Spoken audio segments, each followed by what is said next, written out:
Hi guys, for today's video ay magtanim-tanim muna tayo guys Meron pala ako ditong pichay na tinanim guys. So ililipat ko na dito sa aking biniling paso guys. At meron din pala akong biniling lupa guys. So dito guys, meron pa akong mga kamatis din dito na tinanim at saka paprika guys Ililipat ko yan guys. Ngayon guys ay simulan ko na nga pagtanim ng aking pichay na to sa aking farm guys farm. Isang maliit na sako lang pala yung binili kong lupa. At saka yung paso na yan guys, 4 na piraso yan. Nasa loob pa yung dalawa. Ngayon guys ay buksan ko na nga tong binili kong 1 hektaryang lupa. Kasi lilipat ko na to dito sa aking biniling paso. Gusto ko yun kasi magtanim minsan guys kasi libangan din ito. Bukod sa libangan ito guys ay pag lumaki ito, magugulay natin to. Hindi na tayo bibili sa mga supermarket at saka tindahan guys. Ang gulay kasi dito sa Germany guys ay medyo mahal na din. Halos lahat ng bilihin ay nagmamahal na nga rin guys. So kahit wala tayong kalupaan dito sa Germany ay gagawa natin ng paraan para magtanim guys. Kaya bumili ako ng 1 sakong lupa. Sa Pilipinas marami tayong lupa pero bakit ang mga tao minsan hindi nagtatanim ng mga gulay Gusto lagi nila bili. Kaya dito sa Germany ginagawan ko talaga ng paraan para magtanim guys kahit papano. Patapos na kasi yung winter guys at magsa-summer na ngayon dito sa Germany kaya maganda magtanim ngayon ng mga halaman at mga gulay guys.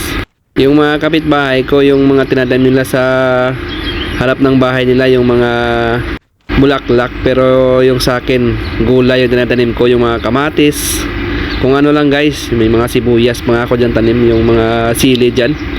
So ngayon guys, tapos ko na ngayon lagyan ng lupa. So lagyan natin ng tubig guys para mamasa-masa, para bago ilipat natin yung pichay, mamasa-masa ang ating lupa at para mabilis kumapit yung ugat ng ating pichay. Sa mga nagtatanong kung saan ko nakuha yung pichay ko na to, meron kasi akong last year na tinanim na pichay. So pinabulaklak ko, tapos yun, namunga siya. Kaya yung buto tinabi ko. So ngayon tinisting ko yung buto na itanim, so tumubo din.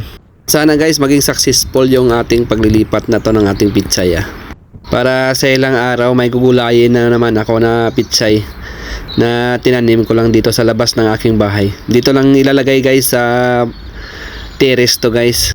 Last year may tinanim din akong mga kamatis dyan sa aking terrace. Siguro yung mga kapitbahay ko nagtataka yan na bakit gulay yung tinatanim ko sa aking terrace. Last year kasi guys nakarami din ako ng harvest ng aking kamatis dito sa aking terrace. Kaya ngayon, meron na naman ako doon na tinanim. So, nililipat ko naman yun guys. Kasi sa paso pa lang siya. Kaya nakatipid din ako ng mga ilang euro sa kamatis. Hindi na ako namili ng ilang buwan din guys. Kasi dito sa aking terrace, nakaka-harvest na ako ng aking kamatis. So, ngayon naman ay magtatanim ako ng aking pichay na to Sana maging successful to guys. Maganda din kasi tingnan guys pag may tanim ka, lalo na kung nakaupo ka dito sa aking terrace tapos nakikita mo na mulaklak or bubunga na yung tanim natin. Ang ganda at nakaka-excite din mag-harvest ng mga bunga niya guys. Meron nga akong kakilala dito nung namunga yung aking kamatis, humingi siya ng bunga, so binigyan ko naman ng ilang piraso. Sabi niya, buti pa daw ako pag nagtanim namumunga. Kasi pag nagtanim daw siya guys, hindi namumunga o namamatay yung tanim niya. Gustong gusto din niya magtanim ng mga gulay, pero sabi niya hindi talaga nabubuhay yung mga tanim niya. Hindi niya daw alam kung bakit. Last year kasi tuwang-tuwa talaga ako kasi dami talagang bunga ng aking mga kamatis na tinanim guys. So ngayon naman ay nagtanim din ako ng pichay na to at saka syempre kamatis din guys. So ayan na guys yung tinanim natin guys. Yan yung pichay natin guys. So ayan guys, ito na yung tinanim natin. So i-update ko kayo pag lumaki na to at saka i-harvest natin guys. So thank you so much sa panonood and don't forget to like, and subscribe and click the notification bell para ma-update kayo sa aking mga video guys. Thank you so much guys. Yan ang tanan natin guys. Yung pichay natin.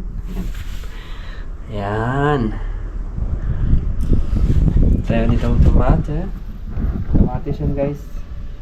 Kamatis. Tsaka sili. Yung kamatis na yan, liligaw natin sa sunod na araw yan, nililipat natin.